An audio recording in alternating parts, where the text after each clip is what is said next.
Terus niki kula terangaken nggih.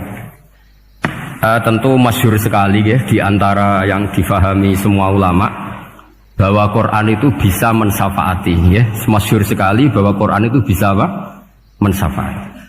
Bahkan syafaatnya Quran itu bedanya dengan syafaatnya Nabi adalah syafaatul Quran ini menghalau atau menghadang orang biar gak sampai kena azab. Tapi kalau syafaatnya selain Quran itu yang sudah kena azab diambil dari azab itu. Nah, dalu niki kula kepengin matur teng jenengan sedanten karena niki lami sekali saya kaji bahwa malaikat, nggih malaikat sinten mawon itu juga kena konstitusi aturan fikih. Jadi kalau kita sebagai manusia wajib menghormati orang hafal Quran, nggak boleh nyadui wong hafal Quran, nggak boleh ngidoni wong hafal Quran, maka malaikat juga kena aturan yang sama.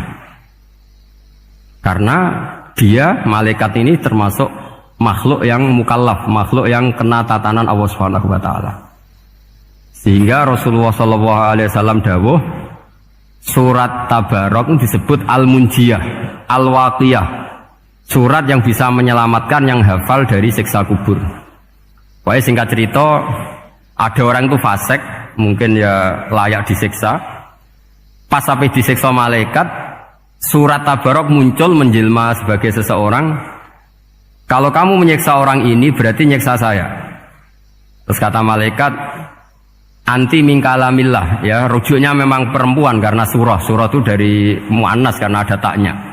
Anti min kalamillah, kamu ini termasuk kalamullah.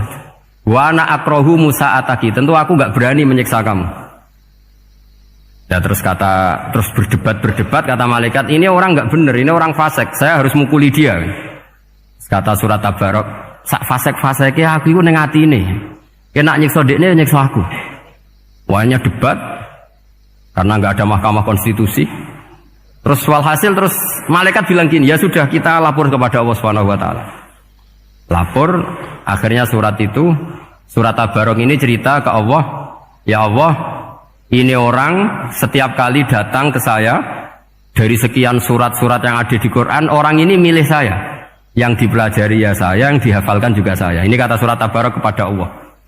Jika orang ini hafal saya tidak ngefek ke dia untuk tidak disiksa, maka mendingan saya tidak termasuk kitabika, saya tidak termasuk Quran saja. Wong jadi Quran orang iso nyafaati. Terus kata Allah, lho kowe kok emosi kata Allah. Ya harus emosi dong Gusti. Masa wis dadi Quran kok gak iso nyafaati sing apal. Terus kata Allah, wis pek aman. Nah, makanya terus banyak orang ngapalkan surat Tabarok. Ya ini sekaligus ijazah nih. Untuk meradam kemarahan malaikat niku apal surat Tabarok. Syukur-syukur apal 114 surat. Oh niku malaikat sinten mawon pun kena nih. Cukup apal Tabarok. Sehingga adatnya orang-orang Jawa selain apal Yasin itu apal Tabarok. Nah saya itu lama sekali mempelajari bab ini. Ternyata di antara pokoknya itu satu, karena malaikat itu kena aturan fikih. Nggih imut nggih, malaikat itu juga kena aturan fikih. Jika orang hafal Quran itu haram disadui, kita haram menghinakan, maka malaikat juga kena aturan tidak boleh menghinakan orang yang hafal Quran. Dan alhamdulillah di banyak surahul hadis hafal Quran itu maknanya tidak harus hafal semuanya. Orang boleh hanya hafal Tabarok, boleh hanya hafal Waqiah. Itu kalau kamu hafal betul, surat ini juga bisa berdiri sendiri mensyafaati Anda. Kayak ini surat Tabarok, beliau matur kepada Allah Subhanahu wa taala.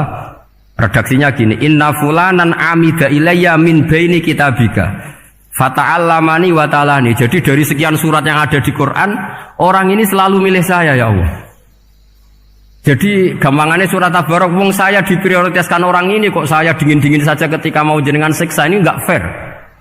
Apa gunanya saya sebagai kalamullah, sebagai kalamuka ya Allah, kemudian enggak ngefek kepada orang ini. Akhirnya walhasil sama Allah surat Tabarok diberi hak syafaat. Makanya akhirnya semua ulama ijma' yang bisa mensyafaati itu adalah satu Quran, dua Rasulullah SAW, ketiga orang-orang soleh dan seterusnya. Tapi yang penting dari ngaji ini adalah bahwa malaikat itu kena konstitusi. Makanya saya punya ijazah untuk jenengan. Malaikat itu bisa diteror, sampean tenang saja. Malaikat itu bisa diteror, bisa dibully. Masyhur itu di cerita Nurul Dhulam itu karangannya Nawawi. Sayyidina Ali ya mbahnya Habib Ali ini, Sayyidina Ali bin Abi Thalib. Ya jadi Rasulullah kita tahu punya menantu yang top alim alama namanya Sayyidina Ali. Sayyidina Ali ku yang menuso. Jadi dekne ku iseng kepengen roh Umar ku wedi. Mergo mangkel. Wong kok ning donya anggere wong tau disentak iku kepengen roh Umar disentak. Wong sak urip-uripe nyentak. Wong. Walhasil Sayyidina Ali ketika Umar wafat, beliau berdoa, ya Allah saya beri kasaf supaya ngerti Umar sing mletene ngono anggere wong disentaki wani gak nyentak mungkar nakir. Itu tok tujuannya. Karena Sayyidina Ali itu orang yang luar biasa, walhasil dituruti mbek pangeran kasaf.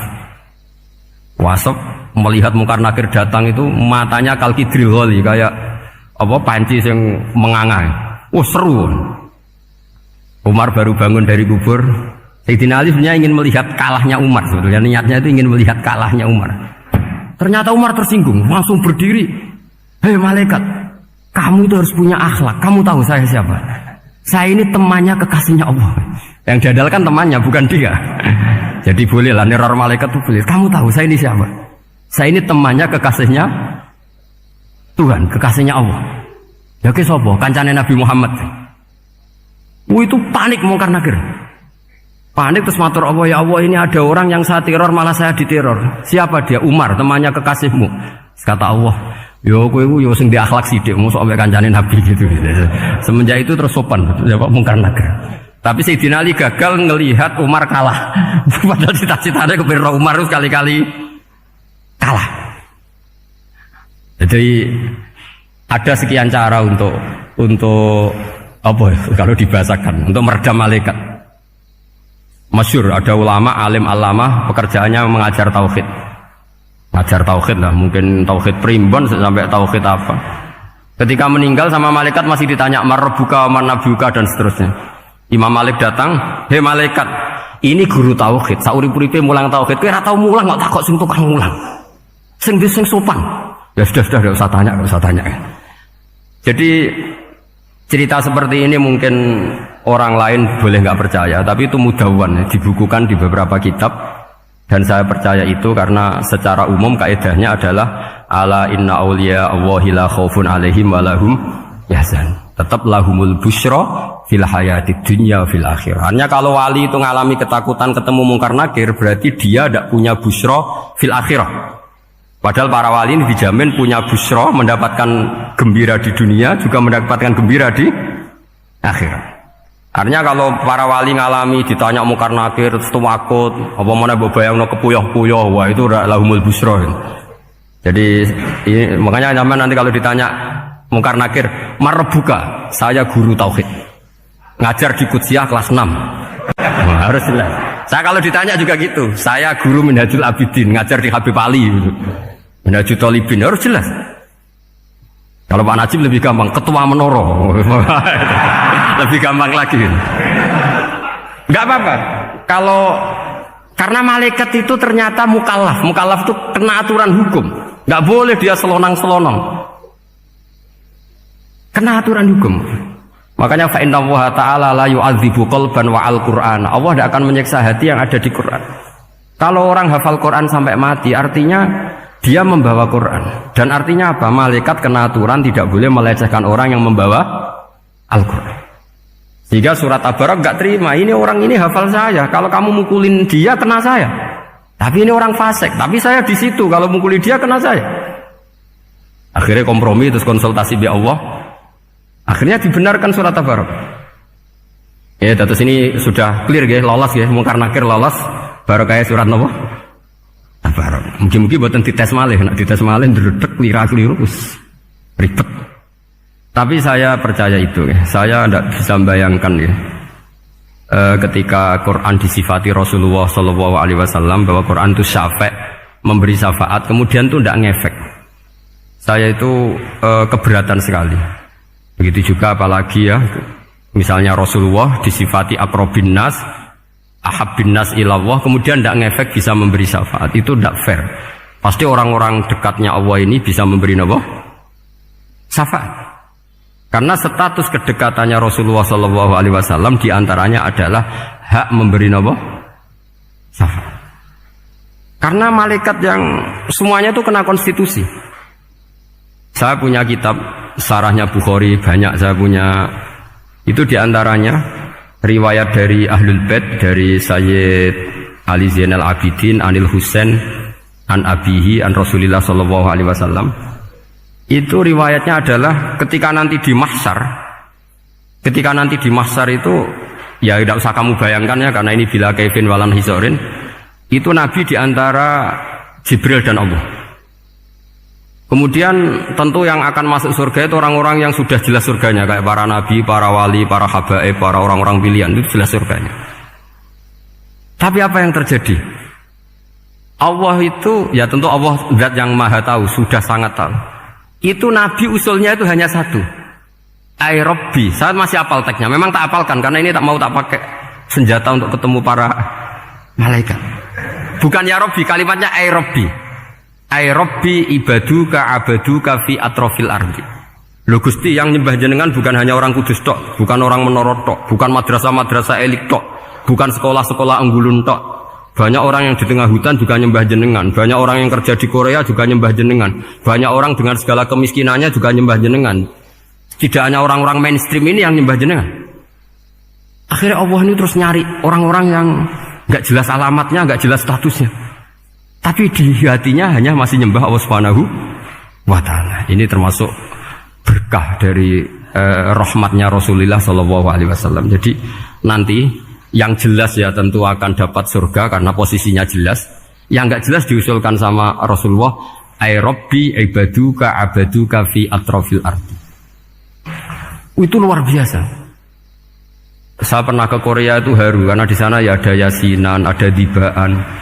Padahal kerja di negara ateis.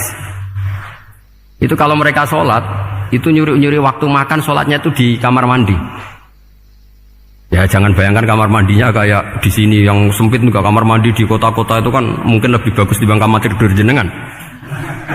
Kayak di hotel-hotel itu kan kalau santri so ngantuk. Saking mewahnya, jadi bisa kadang ada yang tanya, mosok Gus kamar mandi nek gue sholat mau cuwilik. Iwak kamar mandimu ini kamar mandi. Ya sering do tanya saya itu sholatnya sah apa enggak? Sah, semuanya gitu tak jawab sah terus. Dan itu yang nanti diusulkan Rasulullah Shallallahu Alaihi Wasallam, Ai Rabbi ibaduka abaduka fi atrofil ardi. Di luar orang-orang yang mainstream itu ya Allah, banyak orang yang menyembah jenengan. Saya tuh pernah nangis ketika di Bandara Jakarta ketemu orang wireng, serai melarat, jelas melarat, wireng wis. Niku ketemu saya cium tangan. Gus saya ini itu habis dari Selandia Baru. Kerjanya dia itu ikut mancing gitu, mancing ikan tuna di Selandia. Kalau saya di tengah laut itu sampai 2 bulan. Hiburan saya itu hanya ngaji jenengan lewat YouTube. Coba orang di tengah laut ngaji. Wah, itu seneng pojok bumi. Jadi ini umat Rasulullah Shallallahu Alaihi Wasallam. Makanya kalau suwon jenengan yakin saja terhadap syafaatnya Quran. Karena semua malaikat itu kena aturan.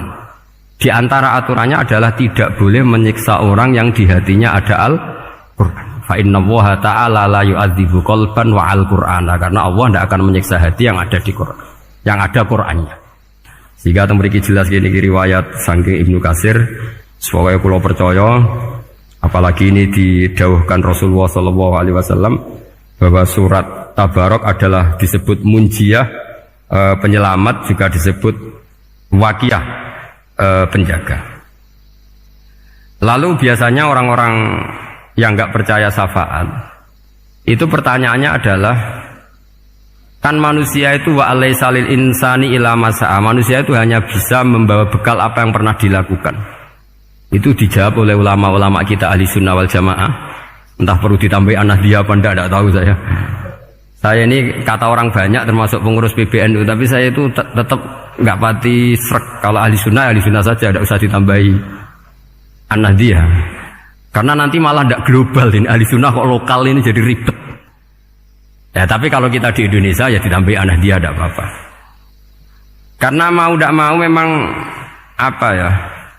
dalam hal ikramus sahabah mungkin kita dengan Wahabi itu sama-sama ikramus sahabah. Tapi dalam hal percaya wasilah kita ini ada miripnya dengan Syiah karena Syiah percaya wasilah, NU percaya wasilah. Tapi dalam bab ikramu kulis sahabah Beda kita dengan Syiah. Fa innas Syiin itu ada sahabat yang dihormati, ada yang enggak. Akhirnya terus kita karena itu terus bikin ahli sunnah An-Nahdiyah, karena Wahabi itu ya ahli sunnah tapi enggak percaya apa? Wasilah. Ya katanya gitu, kata para pakar-pakar. Saya sendiri hanya nirukan, saya enggak punya kepentingan untuk menganalisis itu enggak. Karena pertanyaan di kuburan itu ya gampang, nanti marbuka wa manabiuka itu gampang lah. Tapi ada KNU juga, ada nanti Gus pertanyaannya, wa ma jam'iyatuka. Waduh ribet itu, lama-lama wa ma hizbuka, partai kamu apa? Ribet kan kalau semua orang kreasi nambahin, malah ribet kan. Tapi lewat ngaji ini saya pastikan bahwa apa? Surat Tabarok itu luar biasa. Terus saya teruskan. Wa qad rawat Tabrani wal Hafidz Adi al-Muqaddasi min tariqi Salam bin Sadruse qala Rasulullah sallallahu alaihi wasallam suratun fil Qur'ani khosomat an sahibiha hatta adkhalathul jannah. Jadi ada surat di Quran yang mati-matian membela yang hafal sampai surat itu memasukkan orang itu ke surga, yaitu tabarakalladzi biyadihil mulk. Ini yang Ani bin Abbas yang qala daraba ba'du ashabin Nabi sallallahu alaihi wasallam khifa'ahu ala qabrin wa wala yahsibu annahu qabrun. Fa idzan qabru insanin yaqra'u suratal mulki hatta khatamaha. Fa'atan Nabiyya sallallahu alaihi wasallam faqala hiyal mani'ah hiyal munjiyah tunjihi min adzabil qabri. Jadi ada sahabatnya Nabi karena kemalaman dia bikin tenda di kuburan. Dia agak ngira kali itu kuburan. Ternyata di situ ada orang Sohibul Qabri ini baca surat Tabarok. Baca surat Tabarok. Kemudian peristiwa itu dilaporkan ke Rasulullah. Jawabnya Nabi apa? Memang surat Tabarok itu al-mani'ah, yang bisa menghalau atau menolak azab. Terus hiyal munjiyah, memang surat Tabarok itu menyelamatkan tunjihi min adzabil qabri, akan menyelamatkan orang itu dari siksa kubur. Ikut ke sekolah. Wa qala Tabrani haddatsana Muhammad bin Hasan. Saat terus qala Rasulullah sallallahu alaihi wasallam lawaditu annaha fi qalbi kulli insani min ummati. Karena keramatnya surat Tabarok seperti itu, kata Nabi lawaditu pakai lam taukid.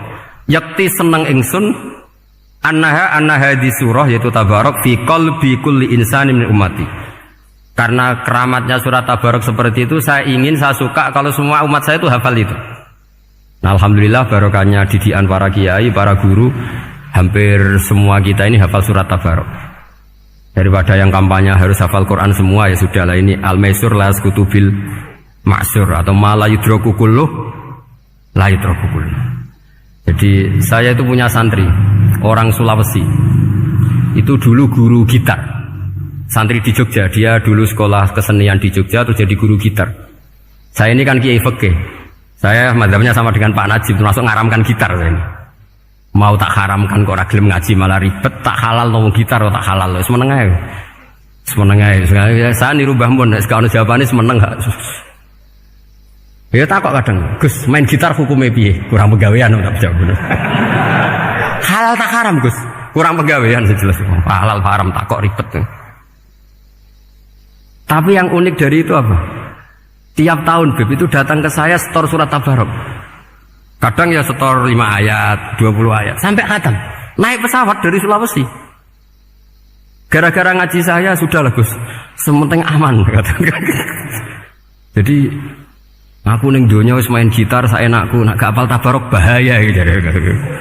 Dia ngapalkan, apal betul. Sekarang kemarin setornya khatam. Ya hanya untuk ngelawan malaikat saja itu, untuk ngelawan malaikat itu. Saya kok tertarik itu. Nah yang repot saya, Beb, saya kiainya ngajarkan itu tapi lupa ngajarkan haramnya yang gitu-gitu. Wah ya ribet ya, sudahlah nanti biar diurusi Allah Subhanahu wa ta'ala. Sudah itu sudah. Karena jadi kiai itu repot. Saya pernah, Beb, tanggal 1 Syawal itu punya teman zaman di Sarang. Wong wis wireng kriting soer wis wireng kriting. Jarang ke saya tanggal 1 Syawal kecuali pas itu. Ternyata datang tuh karena teman saya, semakan senior saya, mau teko mau ngijazah saya. Gus, kowe nak dadi kiai sing hati-hati. Ojo geman dalil sing kowe ora iso nglakoni. Ono apa? Dia itu datang ke saya berarti tanggal 2 ya, tanggal 2 sore.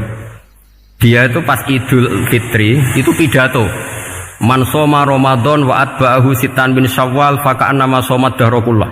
Itu orang lugu-lugu poso. Bareng tanggal loro-loro pas wandekne rokokan.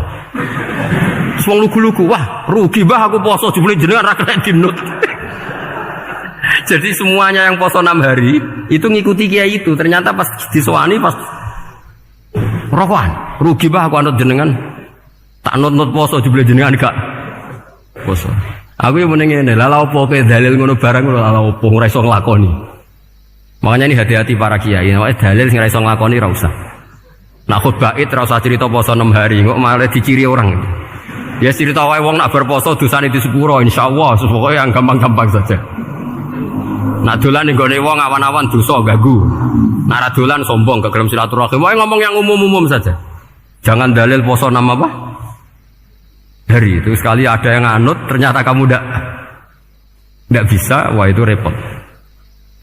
Ya jadi saya berharap sekali keyakinan guru-guru kita bahwa Al-Quran mensyafaati itu kita terima an ilmin wa an bayinatin wa an hujatin. Kita bukan sekedar terima karena itu dawai guru enggak, tapi satu bayina, yaitu logikanya adalah malaikat itu mukallaf. Mukallaf itu kena aturan hukum. Jika manusia kena aturan hukum harus menghormati orang hafal Quran, maka malaikat juga kena aturan yang sama, yaitu harus menghormati yang hafal Quran. Jadi boleh kamu nanti ketemu malaikat mungkar nakir, sertifikat Iqra khatam, qiraati khatam, syahadah saya hafid terbaik. Ya supaya dia enggak sembarangan nyiksa kita. Wah aku yakin mesti gak wani, yakin. Jajal sebenarnya. Tapi sampean matur, ojo tes tapi. Karena sekali dites bulet tuh ini. Ya jadi ini jelas ya, dawuh Nabi ketika cerita keramatnya surat Tabarok, dawuh Nabi lawaditu annaha fi qalbi kulli insanin min ummati. Wa qad rawa hadzal hadits Abd bin Humaid fi musnadihi bi absato min hadza. Faqala, ada yang cerita lebih detail di riwayat itu fa innaha al-munjiyah wal mujadilah tujadilu autokhosimu yaumal qiyamah inda rabbiha liqairiha. Nah ini lebih gampang lagi. Surat Tabarok itu mati-matian bela yang baca. Semoga riwayat ini yang benar, bukan li hafidhiha tapi liqairiha. Sama milih riwayat yang hafal apa yang baca? Baca apa hafal? Baca apa hafal? Korupsi kabeh guys. Jadi ada riwayat itu tujadilu autu khosimu yaumal qiyamah inda rabbiha liqari'iha. Bagi yang baca, tidak harus hafal. Wa tatlubulahu ayun jiyahu min adzabin nar wa yunjiya biha utawayan sahibaha min adzabil qabri. Jadi surat ini akan mati-matian bela yang membaca. Tadi kan riwayatnya hafal, jadi saya terjemah hafal terus. Akhir-akhir kok ada diskon cukup baca ya, ini tak ganti karena ini demi jenengan tak cari riwayat paling gampang.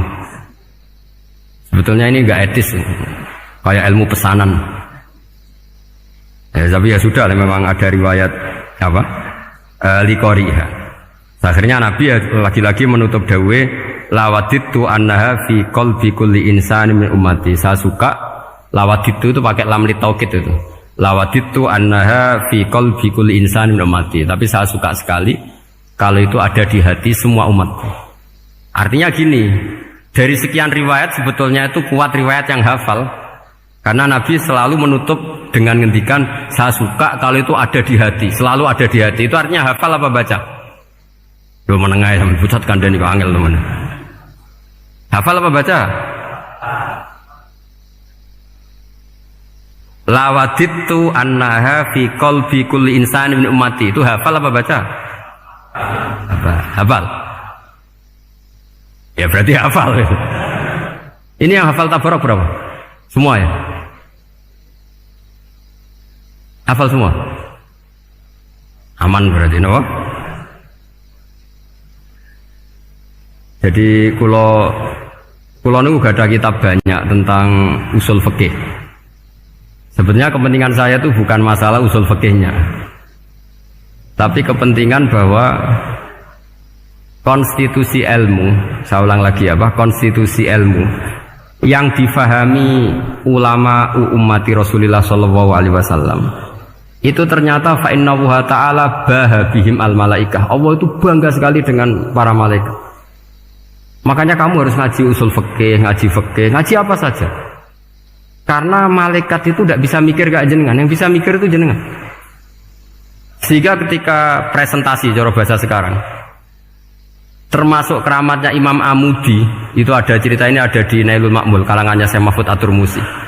Imam Amudi itu ulama top, tapi dia ngajarnya itu matematika. Jadi ulama nggak ngajar tauhid, nggak ngajar tarikh, nggak ngajar pesolatan, tapi ngajar matematika. Akhirnya, tapi di hatinya ini, makanya ulama itu punya bisirri asrorihim al-fatihah itu ya di sini. Di hatinya itu menurut dia, ilmu paling efektif untuk menjelaskan logika tauhid itu ya matematika. Singkat cerita, ketika ketemu para malaikat, ngendikannya Allah, ya Amudi, kenapa kamu sering belajar matematika? Li tauhidika ya Rabbi, supaya saya mentauhidkan engkau. Ajari para malaikat. Jadi malaikat dipanggil semua sama Allah. Hei waya malaikat, hei para malaikatku, dengarkan kajian Imam Amudi. Dengarin semua. Dia nerangkan di bor hanya sedikit. Nisbatus naini wa arba'atin wa khamsin sampai terus ilal wahid, semuanya nisbatul far'i ilal asli. Wes aku gawe angka cek 1 juta, cek 1 miliar, tetep awalnya iku siji. Mbok donya jumlahe cek alam galaksi, cek planet wes santek. Tetep asal usule siji. Kabeh iku pengembangan nisbatul far'i ilal asli. Liyane zat sing wahid iku kabeh far'un, cabang mintil kal wahdah. Malaikat manduk-manduk kabeh iya, kabeh iku kok Allah. Jadi angka sebanyak apapun itu ya nisbatul far'i ilal asli. Jadi 2 ya enggak asli, yang asli 1. 5 ya sama, 1 miliar ya sama, 1 triliun semua. Berapapun jumlahnya bilangan, semuanya adalah far'un minal wahid. Terus kata Allah, oh iki lho ulama aku pinter tenan nerang tauhid. Nah, malaikat kan monoton. Pokoknya wiridan sudah gitu dok. Akhirnya padahal malaikat ini pernah nggak terima ketika ulama itu masuk surga duluan, karena kan wiridannya lama malaikat. Tapi ternyata apa? Kata Allah, kowe wiridan terus wajar gak di nafsu. Manusa tak kei nafsu jek eling aku. Akal terbaiknya dipakai untuk saya, kata Allah, yaitu untuk litauhidi, untuk mentauhidkan saya. Itu Imam siapa? Amudi. Jadi dia. Terus saya punya kitab, pernah ngaji sama Mbah Mun, namanya kitab Al-Husunul Hamidiyah. Itu ada ulama, itu ahli gambar. Gambar. Kitabnya itu bergambar. Kadang gambar wet, kadang gambar wedhus, kitabnya gambar. Tapi wong keramat. Dua kitab gambar tapi hawane hawa tauhid. Nah, sampean kan enggak ngarang kitab primbon. Donga mahabbah. Lah wong dene dhewe Joko tuwa kok ngijazahi mahabbah. Lucu kan. Ana kiai fakir jal ijazah jal berizki yo ngijazahi udah dene dhewe. Fakir. Lha sing repot meneh. Wong dene dhewe ra cerdas ngijazahi ilmu laduni. Ribet, Mas. Wong dene dhewe ra cerdas ngijazahi ilmu napa? Ternyata di akhir kitab itu dijelaskan gini. Fa inna hadhihi suwara, semua gambar ini awaluha min nuqtah wahidah. Awalnya adalah dari 1 titik. Jadi famadarul wujud adalah an-nuqtah, 1 titik. Nuqtatul wujud yaitu Allah Subhanahu wa taala. Mbok kowe gambar seruwet apapun. Wis aku gambar benang paling ruwet sing ra iso diurai. Awalnya 1 titik apa 2 titik? 1 titik. Makanya masyhur dalam dawuh para ulama, Quran dikumpulkan di surat Fatihah. Surat Fatihah dikumpulkan di Bismillah. Bismillah dikumpulkan di titiknya ba. Nah titik ba ini disebut bi kana makana wa bi yakunu mayakun. Karena lewat titik bi ini, karena saya yang ada menjadi ada, dan karena saya yang mau ada akan menjadi ada. Makanya semuanya itu kembali ke 1 titik, nuqtatul wujud. Kayak apa ulama dulu? Jadi mau bismillah itu gak main-main kan. Bismillah itu eling baik. Ba ini nuqtatil wujud, bahwa kita benar-benar bertauhid. Mbok kayak apa buletnya gambar, mbok kayak apa ruwetnya, tetap dimulai dari 1 titik. Mbok kayak apa jumlah angka-angka itu, dimulai angka 1. Nah, Sampean saya harapkan nanti kalau ketemu Allah itu Allah bangga dengan sampean kon mulang tauhid ning malaikat. Orang ning TPQ kon mulang malaikat. Itu cita-cita terbesar saya, kepengen mulang malaikat. Mulang sampean wis bosen yakin wis aku pengen oh keren mulang. Maksudnya aja malaikat kok Jibril, Mikail itu malaikat elit. Sing awam-awam lho sing mboten. Mboten kalau malaikat ini papan atas niku pun alim banget. Saya kenapa ngomong demikian? Saya ini punya tafsir namanya tafsir Al-Qurtubi. Itu Imam Qurtubi termasuk tak anggap mufassir hebat. Beliau ketika ngendikan wa idz qala rabbuka lil malaikati, saat terus walhasil malaikat itu terus protes ataj'alu fiha may yufsidu fiha wa yasfikud dima. Itu kan ada pertanyaan di tafsir itu. Bagaimana mungkin malaikat itu protes kepada Allah, padahal malaikat itu terkenal loyal sama Allah, nggak pernah intervensi, nggak pernah gugat. Kenapa ini kok ada cerita malaikat kok gugat atas alu? Jadi Imam Qurtubi, hum awamul malaikah, itu awamnya malaikat, bukan yang kayak Jibril, Mikail. Itu malaikat-malaikat yang nggak ada namanya, awam. Jadi jangan bayangkan yang protes itu kayak malaikat Jibril. Jadi harus dibedakan. Nah saya ya tentu kalau ngajar malaikat ya milih yang ini, yang nggak jelas namanya ini sudah. Kalau Jibril ya nggak mungkin diulang, terus sing nggawa wahyu. Apa alam Quran sepiro? Aku sing nggawa Quran ribet kan malah. Lah nek Israil mbok ulang tersinggung dipletot lah tuntas malah ribet. Mikail mbok ulang tersinggung kira di donasi bagian duit dan bagian rezeki ribet. Wis mulang malaikat sing awam. Saya itu termasuk hilang iskal saya, janggal saya karena tafsir Qurtubi. Dulu saya itu iskal. Mau malaikat kok ngevaluasi kebijakan Allah itu artinya kan gini. Ya Allah, engkau mengangkat Adam sebagai khalifah. Padahal potensi Adam itu adalah ifsad. Ya, ataj'alu fiha may yufsidu fiha wa yasfikud dima. Kata malaikat, wa nahnu nusabbihu bihamdika nuqaddisu lak. Itu kan paradok, kalimat yang paradok. Paradoknya begini, ya Allah tolong evaluasi engkau ngangkat Adam sebagai khalifah. Potensi Adam adalah merusak bumi. Wa nahnu nusabbihu bihamdik, kita ini selalu mensucikan engkau. Loh, itu kan paradok. Kalau mereka mensucikan Allah, artinya mensucikan juga min ihtimalil khata'. Mensucikan bahwa Allah itu tidak mungkin salah. Lah ini bilang mensucikan kok. Saya mensucikan engkau Gusti, tapi kok dalam hal ini kok kayak jenengan itu salah gitu. Wong karwan Adam kok mbok angkat. Makanya Allah duka. Wong kowe ku jare maca tasbih kok ngevaluasi. Ya kan maknanya mentasbihkan Allah apa? Mensucikan dari semua kesalahan, kekurangan. Ini bilang baca tasbih kok nganggep Allah itu perlu dievaluasi kebijakannya. Tolong pikir ulang Gusti. Mungkin jenengan kurang detail kan kayak gitu. Akhirnya Allah tersinggung. Masyhur itu di tafsir-tafsir. Meskipun tafsir itu sebagian Israiliyat, yang keterusan itu rodok Israiliyat, tapi cara kula rodok setuju, Israiliyat yang rodok gitu. Itu kan masyhur itu, akhirnya. Lah apa alasannya Adam kok salah? Bani Adam tentu akhirnya Adam ini kemudian berganti ke Bani Adam. Dan itu jadi perdebatan ahli tafsir. Apakah dhamir itu harus kembali ke asal? Apa boleh ke pengembangannya? Misalnya Adam itu kan di situ disebut ataj'alu fiha may yufsidu fiha wa yasfikud dima. Padahal Adam yang nabi ini enggak pernah yusfikud dima. Enggak pernah yufsid fil ardi, juga enggak pernah wa yasfikud dima.